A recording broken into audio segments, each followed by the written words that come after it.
গত বছরের ইন্টারিম বাজেটের মতন এবার বাজেটও একটা সেম প্যাটার্ন ফলো করা গেছে। সেই প্যাটার্নটা কি, পার্টিকুলার একটা স্টেটকে উদ্দেশ্য করে বেশি পরিমাণে অ্যালোকেশন এবং বেশি পরিমাণে জিনিস গিফট করা হয়েছে। সেই স্টেটটি হলো বিহার। এবার বাজেট স্পিচে নির্মলা সীতারামন যে স্পিচটি দিয়েছে সেটা অনলাইনে কপি অ্যাভেলেবেল রয়েছে, আমিও সেটা ডাউনলোড করে নিয়েছিলাম। সেখানে মোটামুটি 6 থেকে 7 বার বিহারের নাম এসছে এবং বিহারের যতবার নাম এসছে ততবারই তার জন্য একটা বিশেষ পুরস্কার ছিল।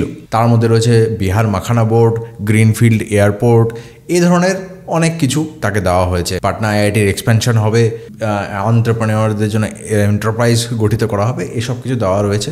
কিন্তু এই বাজেট স্পিচে পশ্চিমবঙ্গের নাম একবারও আসেনি।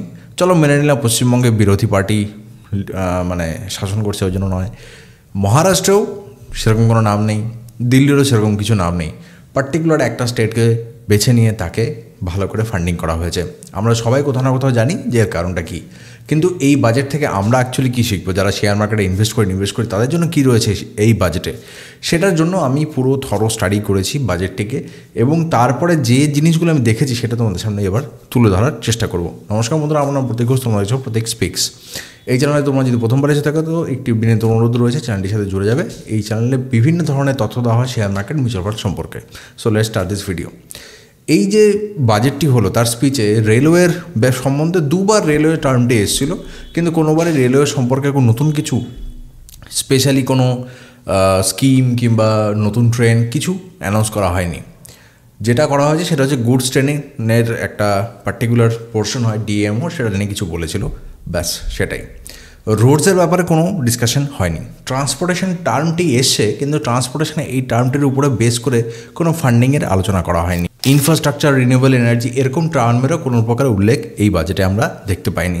তার মানে কি এসব যে সেক্টরগুলো সেগুলোতে কি ফান্ডিং নেই? অবশ্যই ফান্ডিং রয়েছে, কিন্তু ব্যাপারটা হচ্ছে কি আগেরবারের থেকে এবার যে খুব বেশি ফান্ডিং দেওয়া হচ্ছে তা নয়। আগেরবার যতটা ফান্ডিং দেওয়া ছিল তার থেকে মার্জিনাল একটু বেশি পরিমাণে ফান্ডিং দেওয়া হচ্ছে। তার মানে রেলওয়েতে যে কাজগুলো আগে হচ্ছিল সেটাও কন্টিনিউ থাকবে। সেরকমই আর্টিফিশিয়াল ইন্টেলিজেন্স থেকে শুরু করে মেডিসিন, নিউক্লিয়ার, এগুলোতে যেরকম এক্সট্রা ফান্ডিং দিয়েছে সরকার, সেরকম নতুন করে রেলওয়েতে এক্সট্রা কিছু দেয়নি। তার মানে আমরা এটা বুঝতে পারি যে রোড এবং ট্রান্সপোর্টেশনের যে ফান্ড ছিল সেটা যদি তোমরা গিয়ে দেখো সেখানে দেখতে পারবে যে মোটামুটি সেমই রয়ে গেছে, একটু বাড়তি করে দিয়েছে।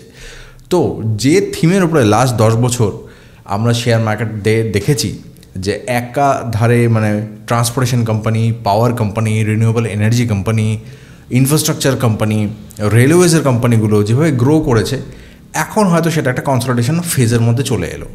ঠিক আছে, মানে হ্যাঁ গ্রো হবে, কিন্তু ওই যে এক্সট্রাঅর্ডিনারি 30%, 20% করে পার ইয়ার গ্রো করছিল, সেরকম হয়তো এই বাজেটের পরে সিনারিও নেই। কিন্তু এই বাজেটে একটা ভালো জিনিসও রয়েছে। হালকা হালকা ইঙ্গিত দিয়ে গেছে ফাইন্যান্স মিনিস্টার যে আগামী দিনে কোথায় মেজর ফান্ডিং হতে পারে। সবার প্রথমে যেটা বলি সেটা হচ্ছে গভর্নমেন্ট অফ ইন্ডিয়া এবার সর্বপ্রথম স্টুডেন্টদের জন্য এআই ইন্টেলিজেন্সকে প্রমোট করার চেষ্টা করছে। সেই জন্য এআই ইন্টেলিজেন্স একটা বড় ফ্যাক্টর, এবং এআই ইন্টেলিজেন্স যখন একটা বড় ফ্যাক্টর হয়ে দাঁড়ায়, এই এআই নিয়ে যারা কাজ করবে সেসব কোম্পানিগুলো বড় ফ্যাক্টর হয়ে দাঁড়াবে। আমি এখানে একটা লিস্ট দিয়ে দেবো যেগুলা এআই কোম্পানি এবং যেগুলো এআই নিয়ে কাজ করে এবং আগামী দিনে ভালো হতে পারে। এরপরে গভর্নমেন্ট আরেকটা জিনিস নিয়ে বারবার কথা বলেছে, nuclear energy. Nuclear clean energy ভারতের বিভিন্ন জায়গায় ভালো করে যাতে হয় এবং সবার কাছে যেন খুব সহজে পৌঁছে যায়, সেটার পিছনে সরকার লেগে পড়ে রয়েছে। তার মানে এনার্জি সেক্টরে যেসব কোম্পানি নিউক্লিয়ার এনার্জি রিফাইনারি কিংবা নিউক্লিয়ার এনার্জি ট্রান্সমিশনের উপরে কাজ করবে, তাদের জন্য ভালো খবর রয়েছে। এবার বাজেটে সরকার অনেকগুলি মেডিসিনের উপরে ছাড় দিয়েছে। এর থেকে বোঝা যায় যে আগামী দিনে মেডিসিনের উপরে আরও ট্যারিফ হয়তো কমাবে, এবং অনেক মেডিসিন রয়েছে যেগুলো মানে মারাত্মক ব্যাধির জন্য, সেগুলোর পিছনে যত পরিমাণ ট্যারিফ ছিল সেটাকে অনেকটাই কম করেছে, কিছুগুলোকে এক্সাম্পটও করে দিয়েছে। সেদিক থেকে দেখা যেতে পারে যে ডোমেস্টিক মেডিসিন প্রোডাকশানে ভারত আরও বেশি জোর দিতে পারে, এবং সেদিকে যদি আমরা দেখি তাহলে মেডিসিন কোম্পানি মানে মোটামুটি ফার্মাসিউটিক্যাল সেক্টরটা একটা বুমের দিকে ধীরে ধীরে এগিয়ে যেতে পারে, একটা বুলরান সেখানে দিতে পারে। কারণ কি অলরেডি কনসলিডেটেড হয়ে গেছিলো, ভালো কারেকশন নিয়ে নিয়েছিল, এবার নতুন একটা উইন্ডো তাদের জন্য আবার খুলে যাচ্ছে। স্টিলের অনেক প্রোডাক্টের কথা বলেছেন, এবং স্টিলের অনেক প্রোডাক্টের উপরে ইম্পোর্ট ডিউটিও কমানো হয়েছে।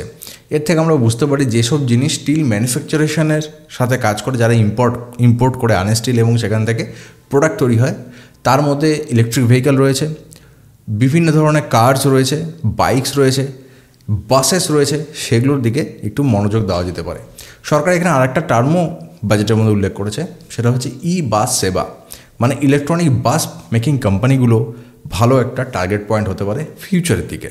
স্টিলের সাথে সাথে ভারত সরকার 35টি মিনারেলের ইম্পোর্টের উপরে, প্রোডাক্টের উপরে, যেগুলো ব্যাটারি বানাতে সাহায্য করে, তার উপরে ট্যারিফ কমিয়ে দিয়েছে।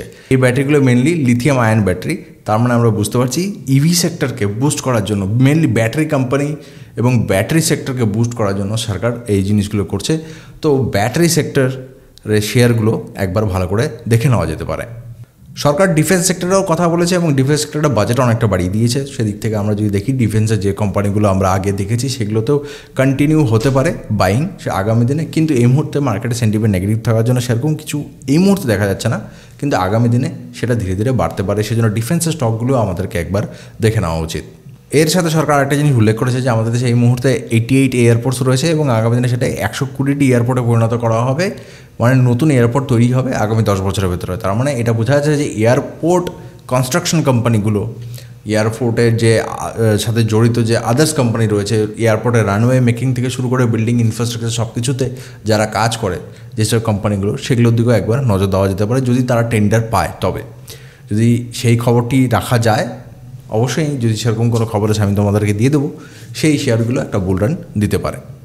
এছাড়াও সরকার আরও কয়েকটা জিনিসের ভেতরে ফোকাস করেছিল যেটা সাধারণত লোকেরা ইগনোর করে গেছে।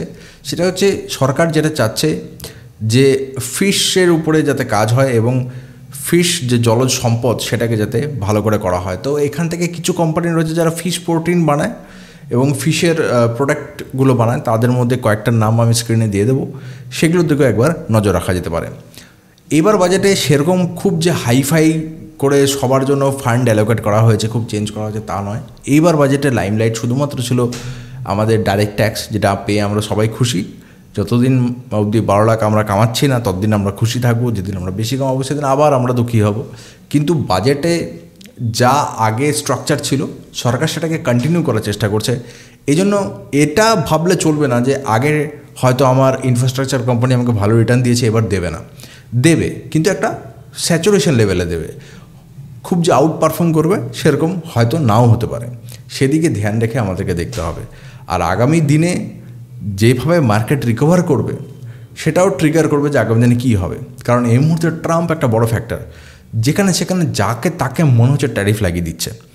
ট্যারিফ ইন্ডিয়ার উপর লাগাতে পারে, কিন্তু ইন্ডিয়া একটা পজিটিভ মেসেজ দিয়ে দিয়েছে বাজেটের থ্রুতে, বিভিন্ন প্রোডাক্টের উপর ট্যারিফ কমিয়ে দিয়েছে। সেজন্য লাইকলি চান্স এটার আছে যে ইন্ডিয়ার উপরে কোনো স্যাংশন আসবে না। আর আমেরিকার ট্রাম্প খুব সহজে ইন্ডিয়ার উপরে আনতে চায় না, কারণ ওরা জানে ইন্ডিয়ার হাত অনেকটা দূর অবধি রয়েছে। তো কারণ ইন্ডিয়ার উপরে একটা স্যাংশন দিলে পরে ইন্ডিয়া আমেরিকার থেকে যেসব প্রোডাক্টগুলো নিত সেগুলো বন্ধ করে দিয়ে রাশিয়া থেকে নেওয়া শুরু করে দেবে।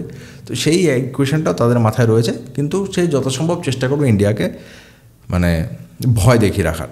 তো ইন্ডিয়ার ডিপ্লোম্যাট রয়েছে, সবথেকে বেস্ট ডিপ্লোম্যাট আমাদের কাছে রয়েছে, সেদিক থেকে চিন্তা করার কিছু নেই। আগামী দিনে মার্কেট রিকভার হবে এবং রিকভার হওয়ার জন্য আমি লাস্ট একটা ভিডিও বানিয়েছিলাম, সেখানে বলেছিলাম যে পরপর 4 মাসে সেলিং হয়ে গেছে, রেড ক্যান্ডেল তৈরি হয়েছে। 5th month is February month green ক্যান্ডেলে ক্লোজ করবে। তোমরা দেখেছো বাজেটের পরেই খুব বড় সেলিং এসেছিলো, তারপরও মার্কেট রিকভার করে গেছে, রিকভার হচ্ছে, আগামী দিনেও হবে। তো আমি যে সেক্টরগুলো সম্বন্ধে বললাম সেগুলোর দিকে যদি একটু ধ্যান দিয়ে তোমরা কোম্পানিগুলো রিসার্চ করো, আমি আগামী দিনে এরকম ভিডিও নিয়ে আসবো যেখানে প্রত্যেকটা সেক্টর ধরে ধরে আমি রিসার্চ করে কোম্পানিগুলো আমি তোমাদেরকে জানাবো। সেখান থেকে ভালো কোম্পানি বেশি যদি ইনভেস্ট করা যায় তাহলে পরে একটা ভালো প্রফিট আমরা করে নিতে পারি। আজকের জন্য এতটুকুই, তোমাদের সাথে দেখা হবে পরবর্তী ভিডিওতে। Good bye.